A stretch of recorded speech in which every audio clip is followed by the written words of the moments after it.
going on, everybody? I am the Nickel City Nightmare, Derek Joswick, and welcome back to the long-awaited return! It's been a while. Episode 5, the Joz of Life.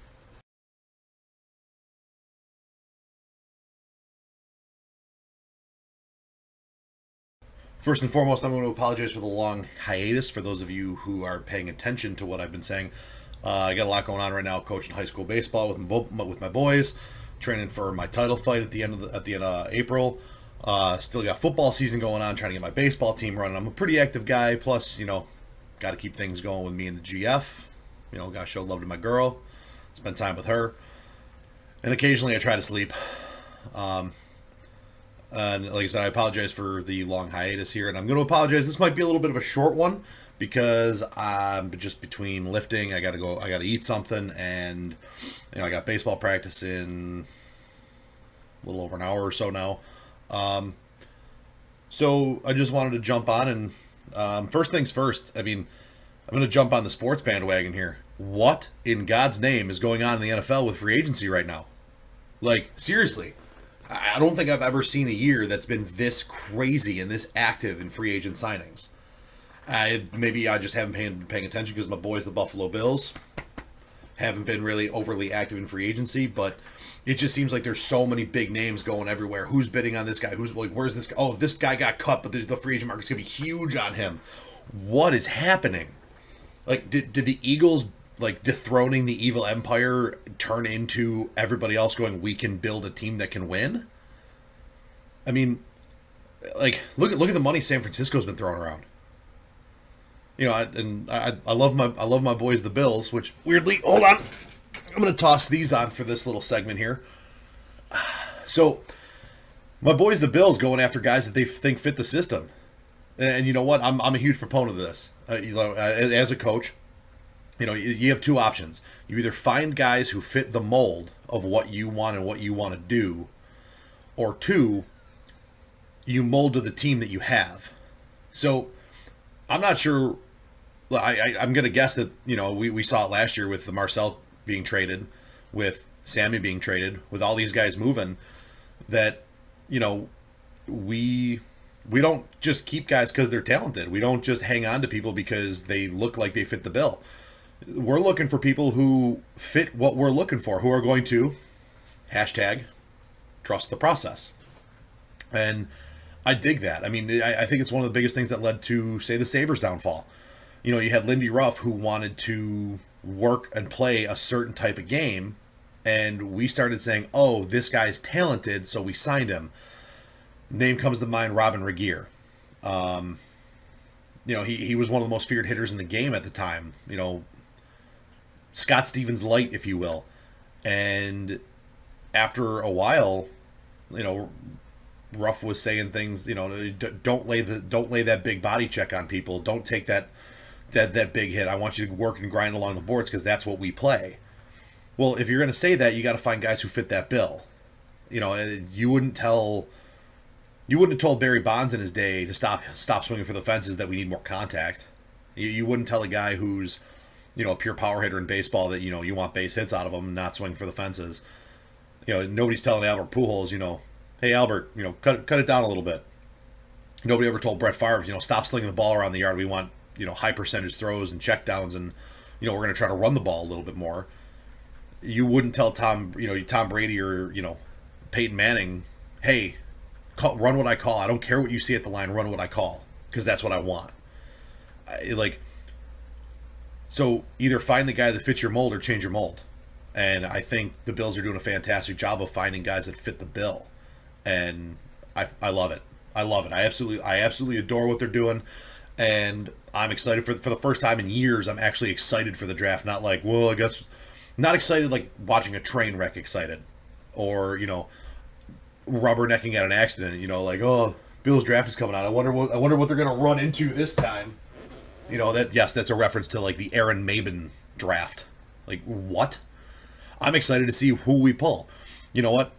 Does it suck to watch the Jets jump to 3? And now if we wanted to get one of the top couple QBs in the draft, we got to sell the farm for an unproven rookie. Yeah, that blows.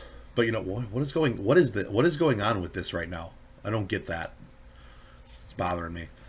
But I don't think we're going to do it. I don't think we're going to sell high for a guy that may work out.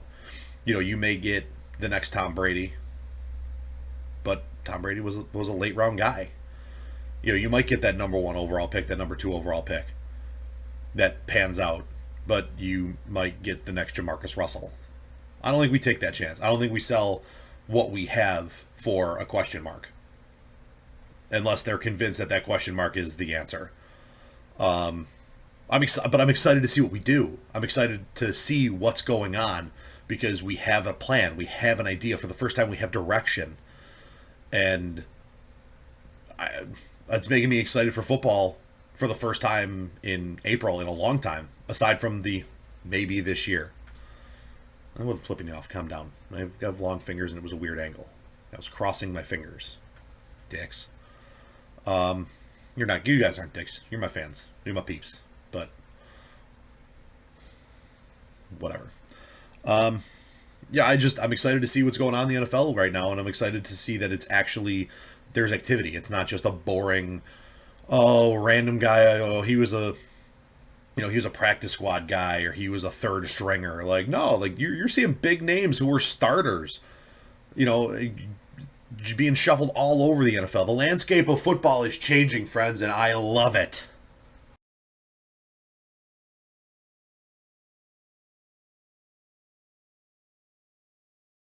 Staying on athletic topics, topic number 2.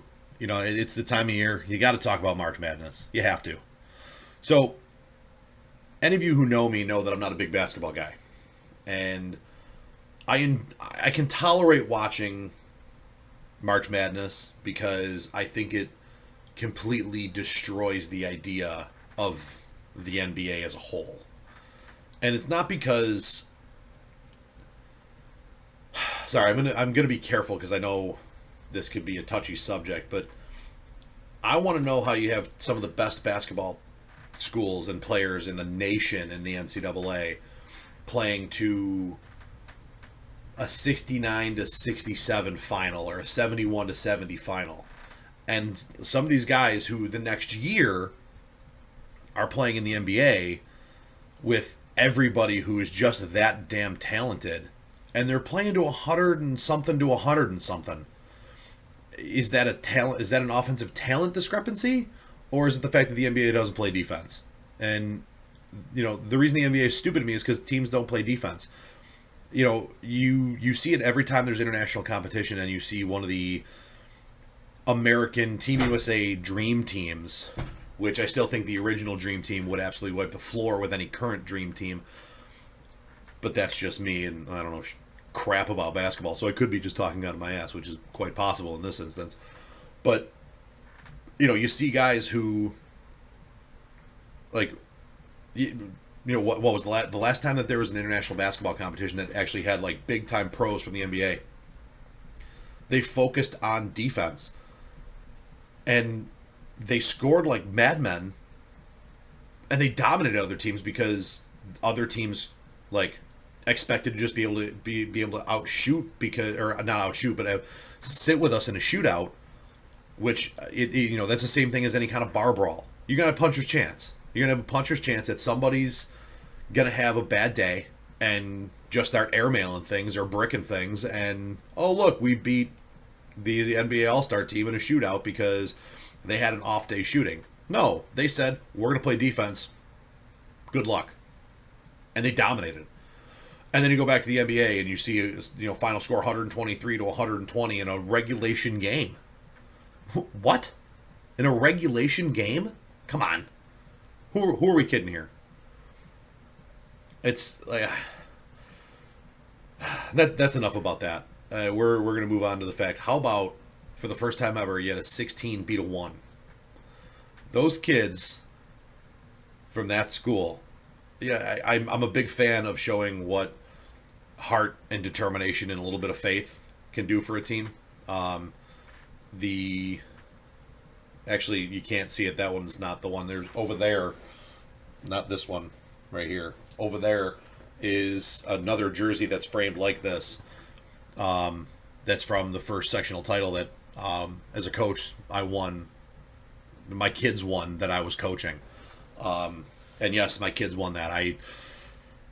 As a coach, you do your job in practice, and then during the games, it's you can put on any kind of play, and you can call any pitches you want. They got to execute, and they did. And that team was the definition of a team that nobody thought would go anywhere.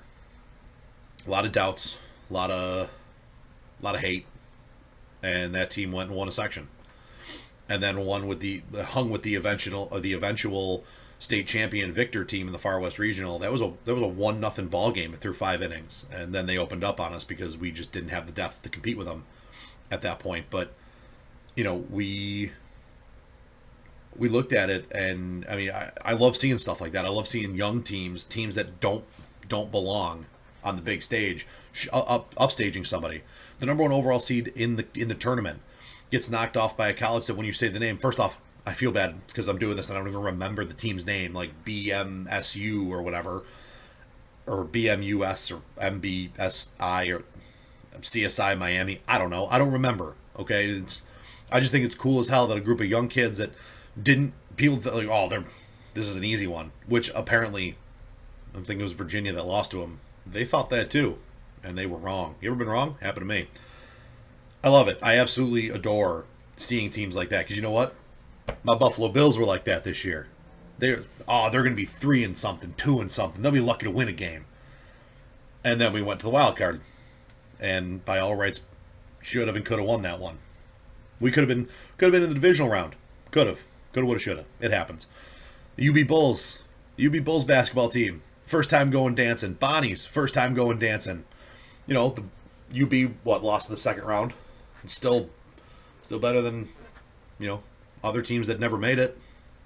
Still better than the team the 1 seed that got that lost in the first round. Either one of those teams getting there is a big deal. I mean, this is awesome. It's awesome. Just what a lot of hard work and a little bit of belief does. And it's something that as a coach I try to instill in people. You don't know what you're capable of as a person, as a team, as a group whatever it may be. You and your coworkers, you and your teammates, you and your classmates. And if you're an educator, if you're a teacher, you're a coach, you're a mentor, you're an upperclassman on a team, or whoever you are, and you're trying to instill something in people, hard work, heart, and belief. That's what it takes. That's it right there. Hard work, heart, and faith. And faith, religion. No. I'm not talking about faith, religion, stuff like faith and religion.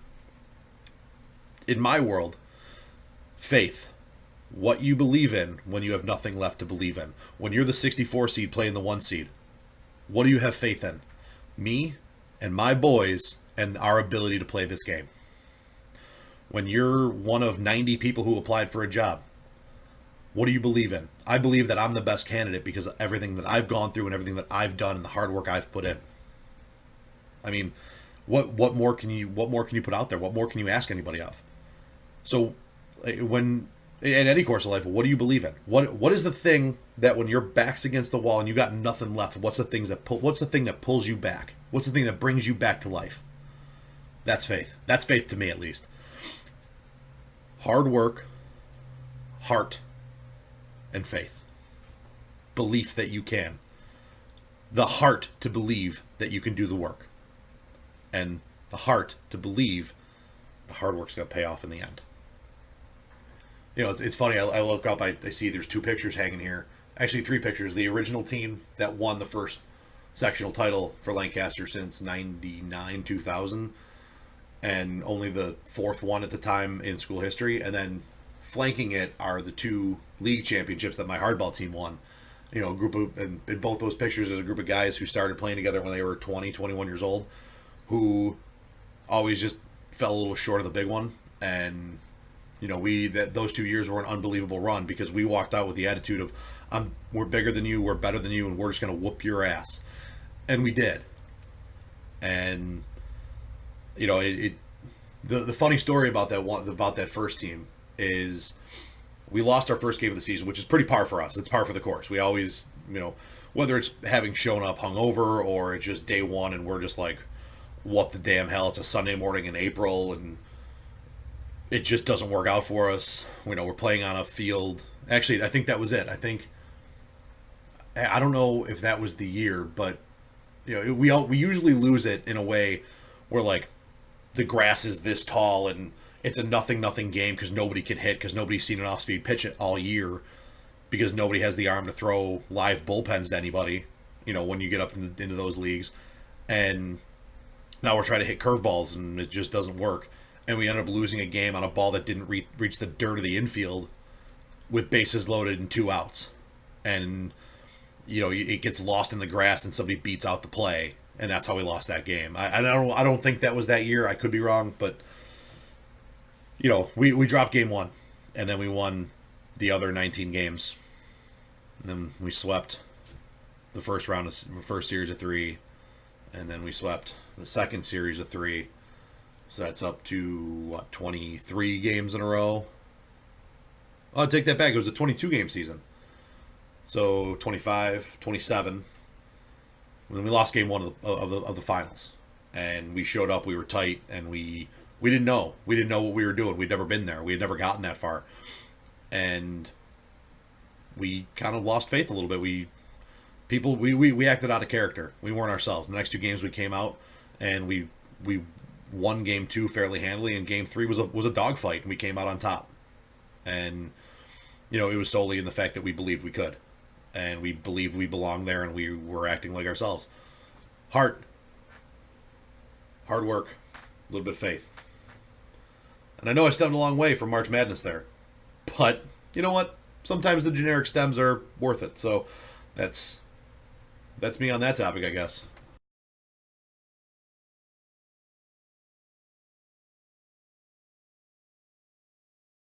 All right, guys. Like I said, I have to keep this one quick. This was episode 5 of the Joz of Life. Got something big for you guys here. You can send me emails. You can send me questions, comments, concerns, topics you want me to talk about. Joz of Life. It's backwards. It is backwards. That says Joz of Life 18 at gmail.com. When I edit this and put it together for the whole video, I'll put the little thing down here, probably while I'm doing this right now. And you guys can send me emails. You guys can send me fan mail, hate mail, whatever you want. Feel free. Some of it I may read and review. Some of it I may not.